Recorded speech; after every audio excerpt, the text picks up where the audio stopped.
All right. I think we're going to get started. It's a couple of minutes after the hour. So hello and welcome to this National Association of Regional Councils webinar on the Anchor Economy Initiative, understanding the role of higher education and hospitals in regional economies. Really happy that you joined us. My name's Lee Worsley. I'm the Executive Director of the Triangle J Council of Governments, which is located in the central part of North Carolina. Raleigh and Durham are our major cities, and we're proud to serve 46 local governments across 7 counties in that Research Triangle region. Really excited that we're joined today by Deborah Diamond, who's the Director for the Anchor Economy Initiative, a program developed by the Federal Reserve Bank of Philadelphia. The Federal Reserve Bank of Philadelphia has launched a new initiative on the Anchor Economy Initiative. As many of you joining us for the webinar may already know, anchor institutions play an important role in regional economies. These large public serving organizations provide jobs and services and support local economic activity and growth. The Anchor Economy Initiative examines how hospitals and higher education institutions sustain jobs, drive economic growth, and support equitable regional development in 524 regions across the United States. Today, Deborah will be giving us an overview of this initiative and will show us how to use the Anchor Economy dashboard developed by the program initiative. Information in the new data set and dashboard displays the economic impact of higher education institutions and hospitals in the 524 studied in the initiative regions. For those of you not familiar with the National Association of Regional Councils, I'm glad to welcome you today. NARC is hosting this meeting as part of our mission to bring you new information aimed at helping you to better serve your communities. NARC has represented regions for almost 60 years in the nation's capital, bringing together communities from across the country to learn from each other, advocate on behalf of regional solutions before Congress and the administration, and sharing critical information on federal programs. We encourage you to join us at narc.org. Before I hand things over to Deborah, I wanted to just share the importance of anchor institutions in the Triangle region. And the word triangle itself is really a credit and is really due to 3 of our large anchor institutions. Triangle was conceived as the intersection between Duke University, NC State, and UNC Chapel Hill. And despite our differences on the basketball court, we all cooperate very well, very large research institutions and very large economic drivers for our region. On top of that, we're very lucky. Durham is known as the city of medicine with Duke University Hospital. UNC Chapel Hill has its own wonderful hospital institution. And the Raleigh area is blessed with Wake Med, which is a very high quality hospital in the Raleigh area. Those are our large anchor institutions, but we also have other important anchors like our HBCUs, whether that's North Carolina Central University or Shaw University or St. Aug. And of course, the collaboration of those 3 major institutions is what is how the Research Triangle Park was born, is the cooperation between those 3 institutions, and of course is a significant anchor and foundation for the economy and for our community in the Raleigh-Durham Chapel Hill area. So I'm very interested in this presentation and really appreciate Deborah's commitment and her willingness to be with us today. So with that, I'm going to turn things over to Deborah. If you have any questions through the webinar, please put them in the Q&A feature at the bottom. There's a chat feature, but there's also a Q&A. So if you have a question, put it in that Q&A. It's a lot easier to manage if you do it there. And we'll have plenty of time to answer questions once Deborah has an opportunity to present this interesting information. So thank you, Deborah. Your presentation. So thank you, Deborah. It's all yours. We're looking forward to your presentation. Thanks. Thank you, Lee, and thanks to Leslie and Jessica for inviting me to present to you. I'm going to start by sharing my screen.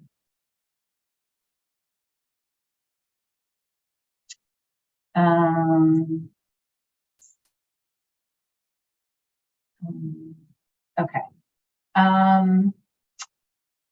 And change to this. So I can't see anybody, but if someone wants to come off mic and confirm that you can see the presentation screen, that would be awesome. I can see it, Deborah. Yep. Great. Looks good. Great. Thank you. Okay.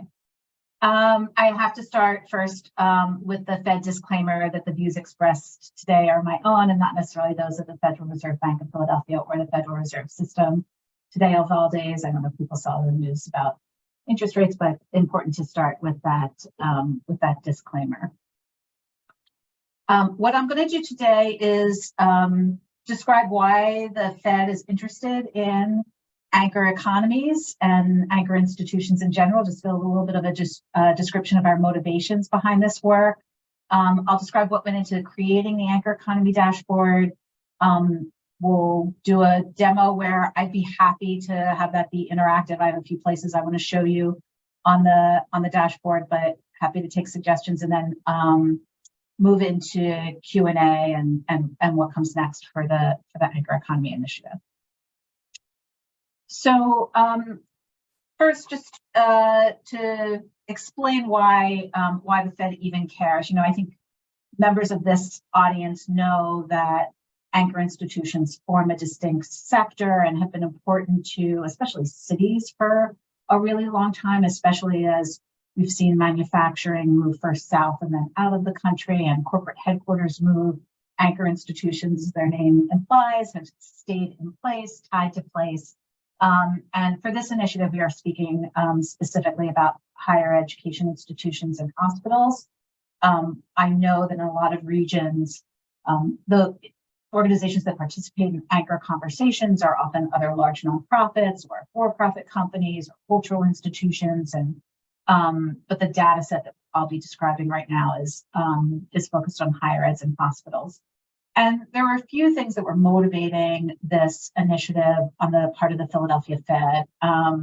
First is the region that we're in the Philadelphia metro area. We're a heavily eds and meds city and region. We've certainly seen our manufacturing base and those sectors leave our city over decades and the implications that's had for many of the urban centers in the metro region. So there's a local interest in this. At the same time, I think, especially coming out of the pandemic, we saw all of the kind of the horizon of disruption for higher ed and hospitals. You know, we've seen how healthcare has been impacted by the pandemic, and we've seen the declining enrollments for colleges and universities, and we've seen how technology is refashioning many of those many services that were provided in person.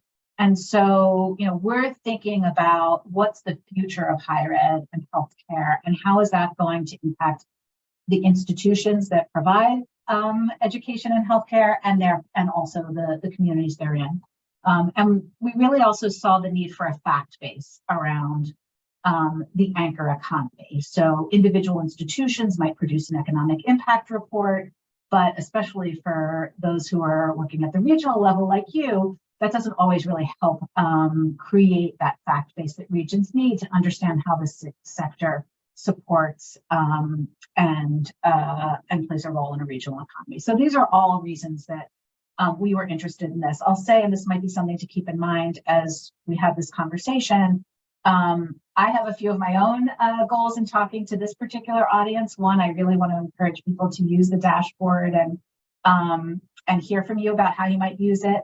And as I shape the agenda for the Anchor Economy Initiative at the Fed, you know, the launch of this Anchor Economy Dashboard was a first step, but it's really the interaction I have with end users and with practitioners that helps me identify what we need to research and then what we need to engage in terms of practice. So very eager to hear about both those things. As I said, we really wanted to create a fact base for regions around what difference eds and meds make in the regions that they're in. So we went into this with two questions. One, what's the economic impact of higher eds and hospitals on regional economies? And a separate question is how economically reliant are regions on eds and meds? So we know that there are regions where there's a lot of economic activity around higher eds and hospitals, but because of other things going on in that regional economy, those regions might not be particularly dependent on eds and meds as a sector. And we'll see this in the data. And so we broke those out into two distinct questions. And so I'll be presenting economic impact data to you, but also something we call the reliance index that indicates how dependent regional economies are on eds and meds. Just some more technical background, and I'm not going to spend a lot of time on this. If people have specific questions, I'm happy to answer them. So the data in the dashboard that I'm presenting was collected for 524 metro and non-metro regions as defined by the BLS, so comprises the entire country. We used only publicly available data, mainly QCW data on employment and income reported by the institutions to the government as our starting point, the input, and the economic impact tool that we used was InPlan. We partnered with Oxford Economics to do the economic impact analysis, and InPlan imputes data and has sort of fills in the blanks to data that we don't have maybe at the local level as well. So that's the background. I will say we collected QCW data for hospitals and higher education institutions separately according to two NAICS codes.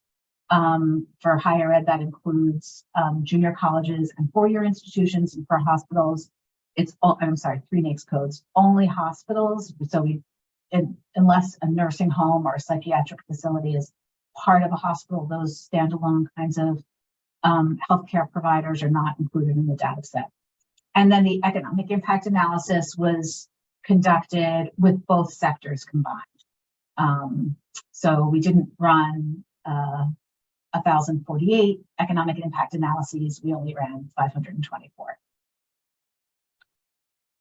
So I imagine that many or most of you or all of you are familiar with what economic impact analysis shows, but just want to make it very clear that what we were capturing were the direct impacts of higher eds and hospitals in terms of the people they employ, the income in the region, and another measure of gross value added, but also indirect and induced impacts. So all of the goods and services that these institutions purchase locally, those companies support jobs and income in the region as well because of higher eds and hospitals. Those are the indirect impacts, and then the induced impacts that come from the spending that people employed by higher eds and hospitals and those allied companies, the spending that they do in the region that supports businesses in a further way. So this is the trail of money from the higher ed and hospital institutions that flows throughout our regional economy. And that's what we're capturing. And you'll see we have the impacts broken out as direct, indirect, and induced in the dashboard. And what this means nationally is pretty significant. Another reason that we care about the anchor economy. So we're talking about more than 18 million jobs dependent on higher eds and hospitals, which is 9% of US employment, 6% of US income, and 8% of gross value added in the country. So obviously an important sector nationally, and we'll see how that translates into local impacts as well. For the reliance index, which answers the question not just what the impact of higher eds and hospitals are, but how dependent are regions on these sectors for their economic well-being, what we've done is taken the portion of higher ed and hospital jobs and income and gross value added in the country as a whole, relative to all jobs and income in the country, and we've called that one. So the portion of jobs and income that higher eds and hospitals represent in the U.S. as a whole is one. If you have a higher concentration in the U.S. Of jobs and income coming from higher eds and hospitals, then you over-index on eds and meds, you're higher on the reliance index. And if you have a lower concentration, you under-index. So really, this is the average of the location quotients of jobs, income, and gross value added in the region. And this is how we've created the reliance index. And to give you a sense of what that looks like, so you see here, the US again is one. And what I've just charted here are the lowest point on the reliance index, which is Midland, Texas, an area in central Texas with 0.18. And then Ithaca, New York at the highest point on the reliance index. And I can't see it, but I think it's 3.71 as I recall. And then these other four regions, and you see Durham there, they represent the regions within their population category with the highest reliance index. So Cleveland has the highest reliance index of any large metro over 2 million, Rochester of any region between 1 and 2 million, and so on for Ann Arbor and Durham. So you can see some things start to emerge. We'll see in more detail. I'll just note that among large regions, the reliance index never goes above 2.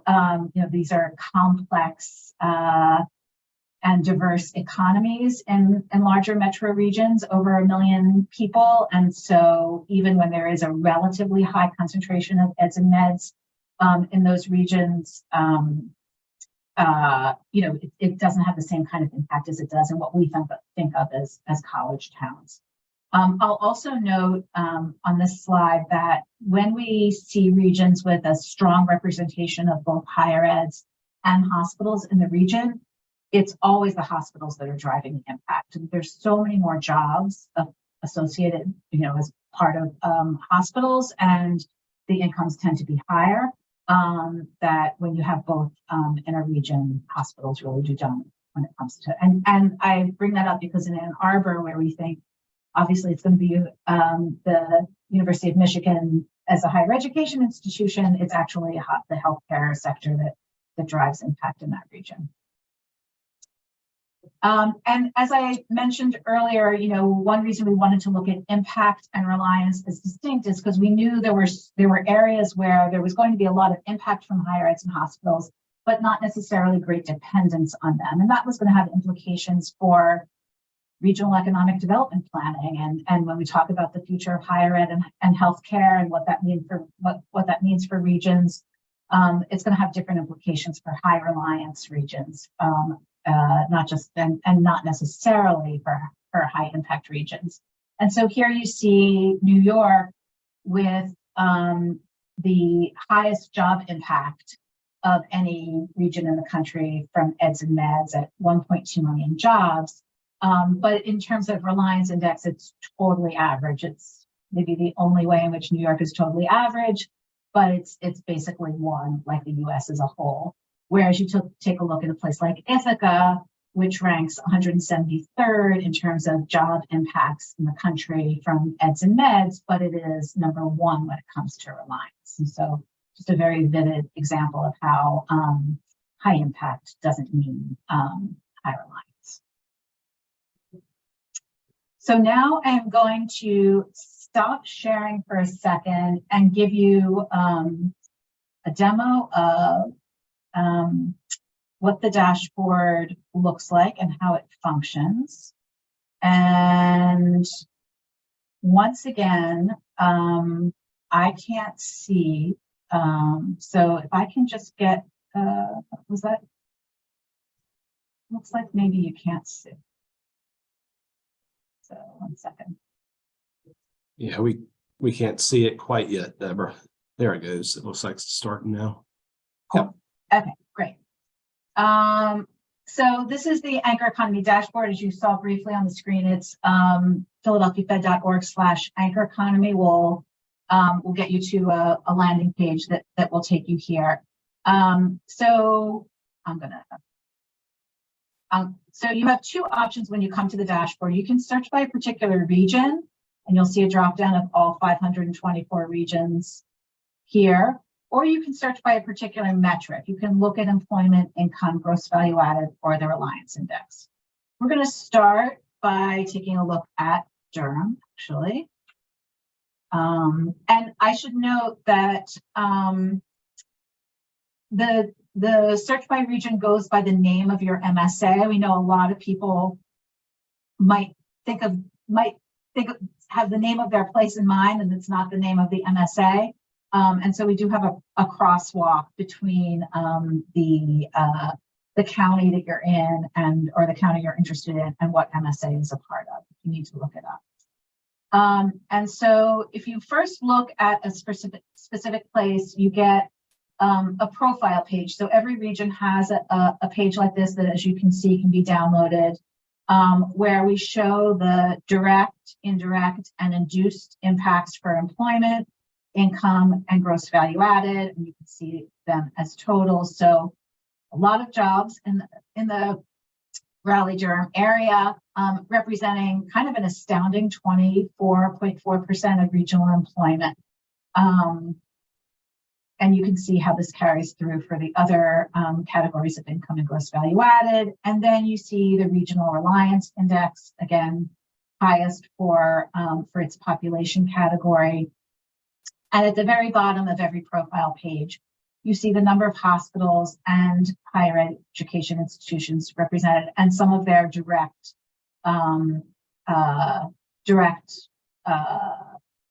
employment, income, spending, and capital spending. And again, this is from QCEW, not reported by the institutions. And so it's possible that, for instance, if you have a higher education institution that's counted in IPEDS, but it's not in the NAICS code reported into QCEW, you might see a discrepancy between the number of institutions. But this is your this is the profile. I should also note, and I should have said this earlier, that all of this is for the year 2019. We made the decision that things were going to look very different in 2020 and going forward, and we wanted a baseline year of 2019.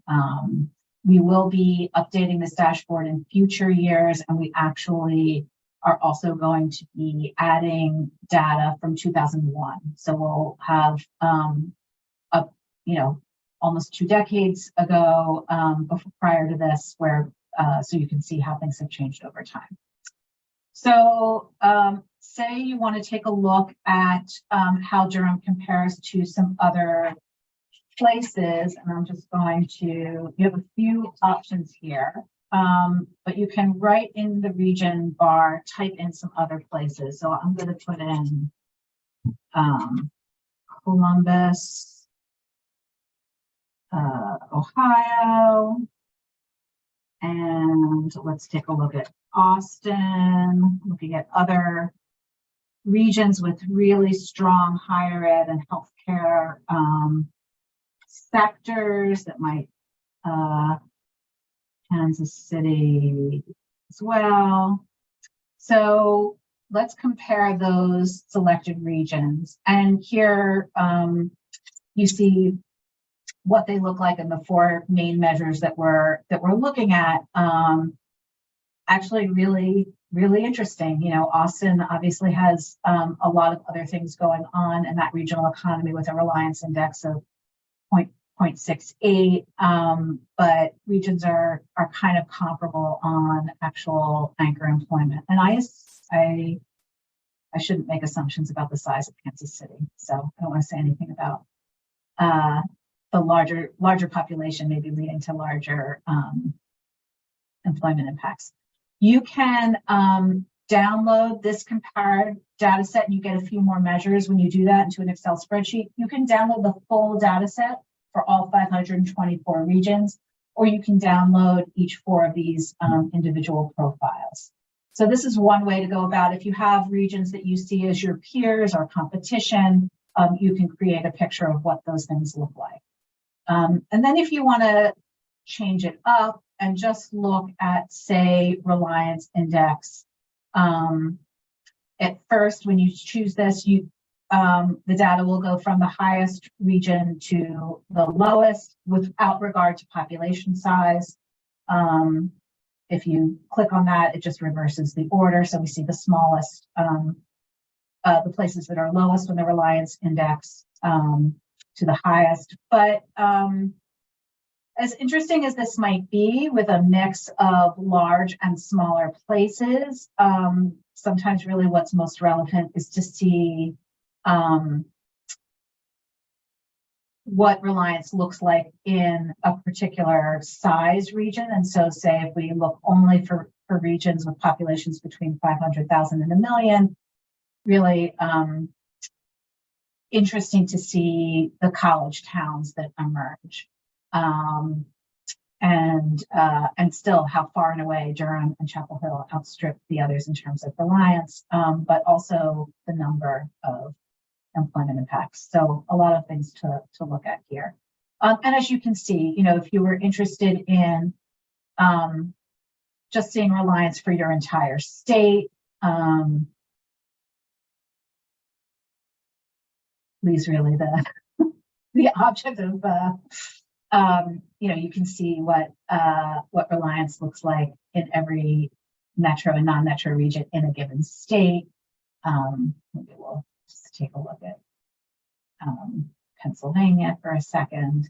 But I think you're getting to see, so you see our the home of Penn State and State College is ranked so high, and Philadelphia is a large metro with a lot of eds and meds coming in at 1.39. So this gives you a sense of what the dashboard can do. And again, any deeper questions around methodology, I'm happy to answer questions, but also there's some more information here. In addition, the opportunity to subscribe. So as we produce more research, which we're going to do, and start holding events and convenings, which we are also going to be doing, you would hear about that by subscribing. So I'm going to stop sharing, and it looks like there are a few questions coming through. So I'm happy to stop and answer people's questions, and I might even have a few of my own about the use of this potentially, but we can turn to that. Awesome. Thanks, Deborah. The presentation and overview of the dashboard was really great. And so I'm going to turn it over to Jessica with NARC, who's going to help facilitate the Q&A portion. So thanks for joining us, Jessica, and it's all yours.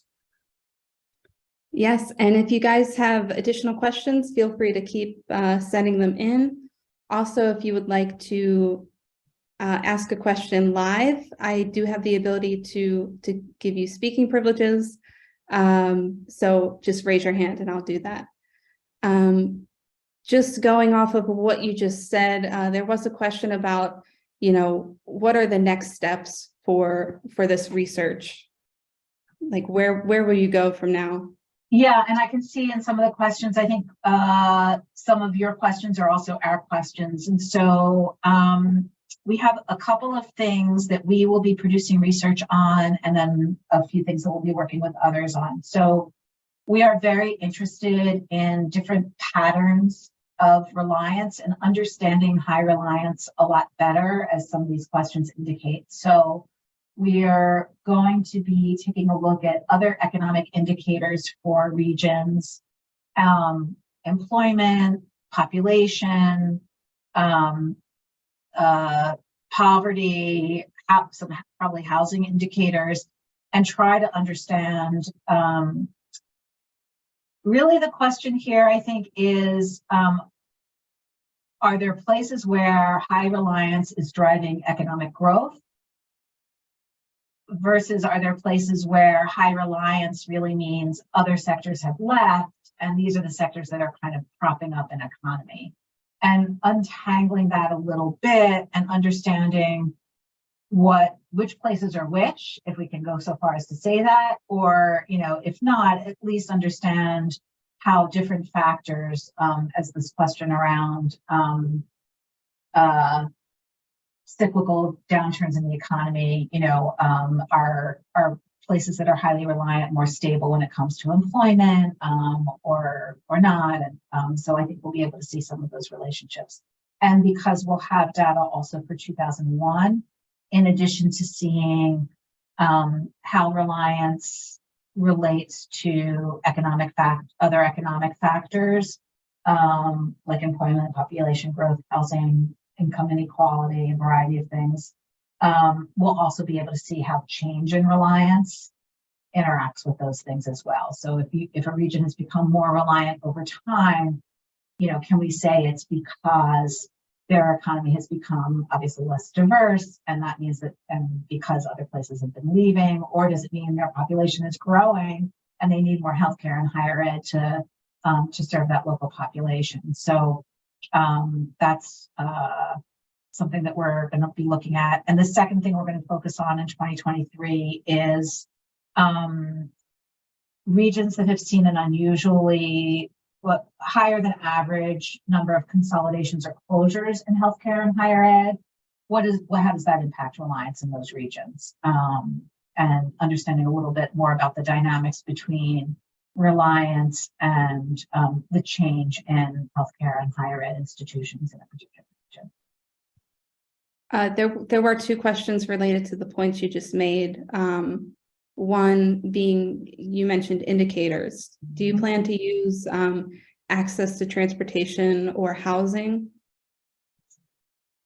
Yeah, I think we are certainly talking about housing for a few reasons. One, the overall national housing supply demand challenges. Two, we actually have some really good housing expertise within the Philadelphia Fed's Community Development Department, which we can leverage. And three, we've heard from a lot of institutions. This dashboard debuted at the end of September, and I've gone to a number of conferences where higher eds and hospitals have been the audience, and the housing challenges those institutions are facing in their communities are really, especially in healthcare, really have been severe in many cases. And so I think it will be particularly interesting to see the housing side. The transportation side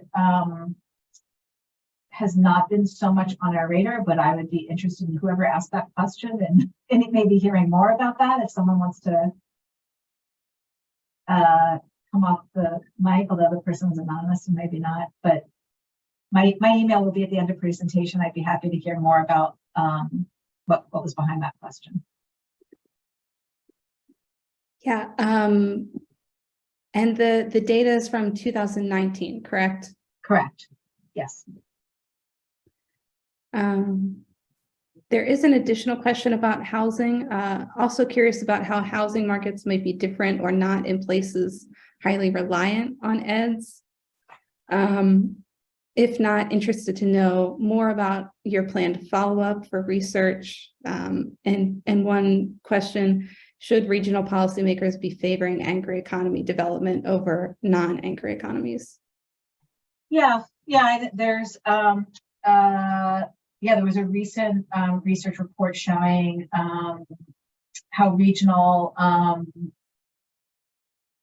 universities, not the major campus of land grant, not the major land grant institutions, but the regional public higher education institutions have positively impacted the regions they're in. I think the authors, if I can probably put the paper in the chat, if I can look around my desk to see, because they had a really interesting data set of the the places where regional higher eds were placed in states, and then the runners up of places that weren't chosen to be the home of a regional higher ed, and the sort of economic fate of those two regions. So it's showing the really positive, strong impact of regional higher eds. And I know some of the recent money coming through the federal government is intended to bolster and go to those regional higher education institutions with exactly this in mind, that the economies of those higher eds are dependent on those institutions, and could be doing better if those institutions were doing better. I think in the face of larger demographic trends,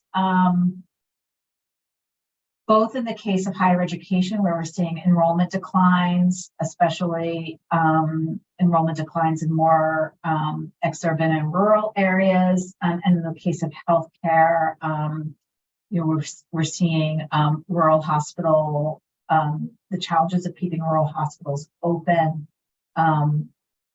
I think it's a larger question of whether continuing to invest in those institutions is the right strategy for supporting those economies. So one reason we're interested in looking at the closure consolidation question is because if it's the case that it's other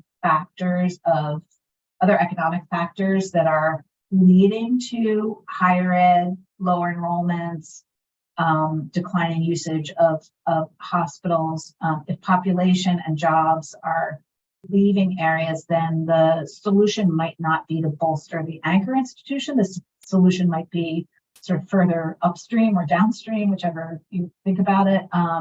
So this is one reason why we're interested in delving deeper, because it has implications for policy solutions for areas that are dependent on higher eds and hospitals, but might be experiencing some economic distress. And we have a question about data. How can we initiate a discussion on questions regarding data, specifically the number of higher ed facilities the tool says are in the region? Yeah, I think if you are looking at a region and you see something that just does not add up to you, I would invite you to email me, and I'm at deborah.diamond@phil.frb.org, and my name is also on the Anchor. My email address is also on the Anchor Economy site, and we can figure out what was going on there. Again, I think that because we were relying on the NAICS codes for a given region in 2019, then I hope that that's the explanation between any discrepancies between what you're counting at a regional level and what we're showing, but for sure, follow up with me individually. Based on the research that you've done so far, are you finding like macro regional trends? Do you see that Sunbelt communities and regions are behaving one way versus maybe the Rust Belt? Yeah, so I could say, and there's also a research paper that accompanies the dashboard that's also on the website, where we get into this a little bit more, but it's certainly the case that high reliance regions are more typically in the Northeast and Midwest, and they kind of track Rust Belt cities that have seen manufacturing leave. And so that is also leading us to this question, delving a little bit deeper into the economic trends that are consistent with high reliance, and are they, not always negative, but is that what high reliance is a factor of? Is it a factor of previous sort of indicators of economic decline in some ways? Or there's some places like Boston has a reliance index, I recall, of 1.5, and in that region, it's eds and meds that are fueling economic growth through their life science industry, and that's the case in Philadelphia as well. And so I think there's some places where high reliance means a competitive advantage and specialization that allows for other positive economic effects when it comes to talent and sort of related business starts. So these are all things that we're looking into. And has your research led you to look into maybe the political implications of, investing in anchor institutions in a more rural area versus maybe the upper Northeast? Are you seeing any trends there? Yeah, Especially, someone mentioned remote work. Yeah, I guess I will say, I think one question that has come up is, as population, as regions in the South grow in population and regions in the Northeast decline, are we looking at some places that are under-resourced when it comes to eds and meds? And we have to rethink, what right-sizing higher eds and hospitals means for regions that are seeing significant growth in population. That's certainly, I think, a trend that we need to look at. I think this isn't on our docket, but one of my goals is also to see research done by others, both by researchers who work in practitioner settings like yours, but also academic researchers, and that is to no, I lost the idea of what this could be. Sorry, maybe it'll come back to me. And I know your research is based on over 500 regions, correct? Mm-hmm. Are you missing any, or is that comprehensive? That's comprehensive. So every county in the U.S. is accounted for within one of those regions. I should say, and I don't know if there are folks from rural areas on the call, that the way the BLS defines non-metro regions or rural regions is honestly whatever is left over after a metro region and its counties are defined. So they have their definition for what counts as a metro region based on the size of a central city and your commuting distance for the connectivity of counties that surround that central city. And if you're outside that area, you're kind of just put into this non-metro category, which is honestly problematic. And so one of the things that we are doing is we're collecting county level data from IPEDS, the source for the public source for higher education statistics, and hospital data at the county level from the American Hospital Association, which is proprietary data. And so we'll have measures of the size of higher eds and hospitals by their operational expenditures and also number of people they serve and employ at the county level. And while that won't be economic impact analysis at the county level, I think it will give us, one, for large metro regions, the ability to say, well, the gravitational weight of your anchor economy is, it's not evenly distributed throughout your metro region. It's obviously concentrated in certain counties or areas. And so we'll be able to present that in a more vivid way. And then for non-metro regions that honestly don't make sense from a lived perspective, it will allow us to work with non-metro regions to see really what their, a little bit more what their anchor story is. Great. That is all the questions in the chat. If anyone else has any additional questions, I know you mentioned you might have a few questions for the folks on the webinar. Oh, I'm sorry. There's one more question. Yeah, for the comprehensive national map of eds and meds for higher eds, there's a center out of the University of Wisconsin at Madison. I think it's called STAR, maybe STAR. STARR or SSTAR, and I think they were interested in mapping rural serving higher eds, but I think as part of that, they mapped every post-secondary institution in the country, I'm pretty sure. And there's a researcher there named Nick Hillman, who runs that center and was responsible for that project. And for hospitals, I'm not aware. I know there's a center at the University of North Carolina, Chapel Hill, called the Shepp Center that tracks rural hospital closures. But I don't know of a map that represents all hospitals across the country. Yeah, I mean, I don't know if people are, this was really helpful to me to hear what your questions were. I guess as I've had the opportunity to present this to folks over the last couple of months, it's what I was hearing back was that it was people who work at the regional level who are going to find this the most actionable, that individual institutions are, were interested, and I think that especially as anchor institutions play more of a role in community development and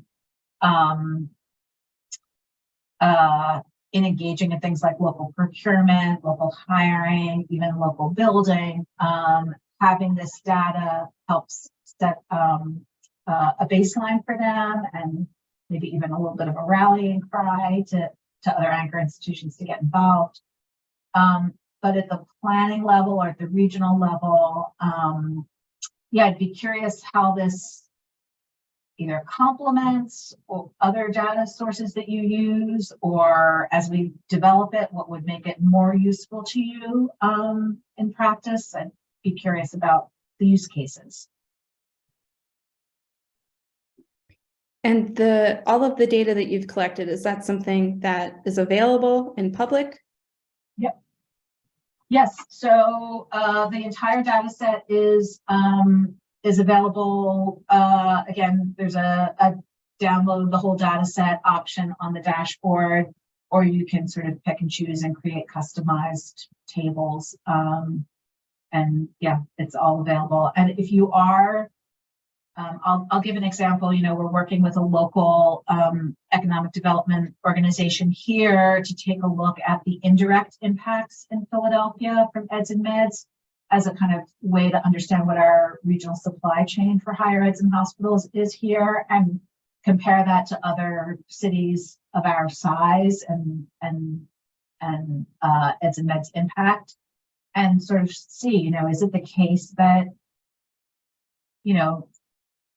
Philly is using more local suppliers than Chicago or Milwaukee, or and why might that be? Or are we using fewer? And that's an opportunity for us. When we think about leveraging anchor strength for economic growth, we're hearing about two pathways. One is bolstering the local supply chain, so ensuring that there are businesses that sell to higher eds and hospitals, if the ones in your region are strong and stable, that those businesses are local. And the other is the innovation economy that comes out of higher eds and hospitals. And what are we doing to translate the research and innovation that's coming out of these institutions, not just for commercialization, but for commercialization that stays, those companies stay local as well. So those two pathways are something that we hope other places kind of take and run with, and we'd be very interested in if that were happening from a research or practice point of view. What's a different impact of higher education? Yeah, so this tech transfer question, I don't know if people are familiar with the University Economic Development Association, UEDA. But they have an innovation working group that has heard about this data, and I think there's some really interesting work on the innovation pipeline and how that impacts regional economies, especially, say, over the last 50 to 70 years when the private sector was engaging in a lot of basic research that then was more rapidly commercialized because it was done by the private sector for that purpose versus research that's taking place in universities may or may not be translated into a commercialized purpose, and then it also may or may not be taken up or produced in the region in which it was discovered. And so it feels like our current innovation pipeline is a lot leakier than it was before. And so I think there's an opportunity to take a look at that as well.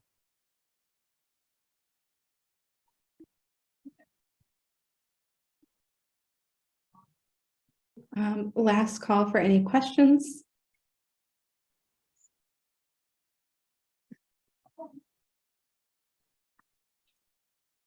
Seeing none, I think it is safe to close things out. I just want to say thank you so much to Deborah and Lee for leading this discussion. I think this is something that we will certainly be revisiting. Anchor economies are vital to regions, especially those in rural areas where we see the impact is really, really substantial. But thank you. Yeah. Thanks, everybody. Really appreciate it. Yep. We appreciate everybody joining us today and hope everybody has a wonderful holiday. Take care.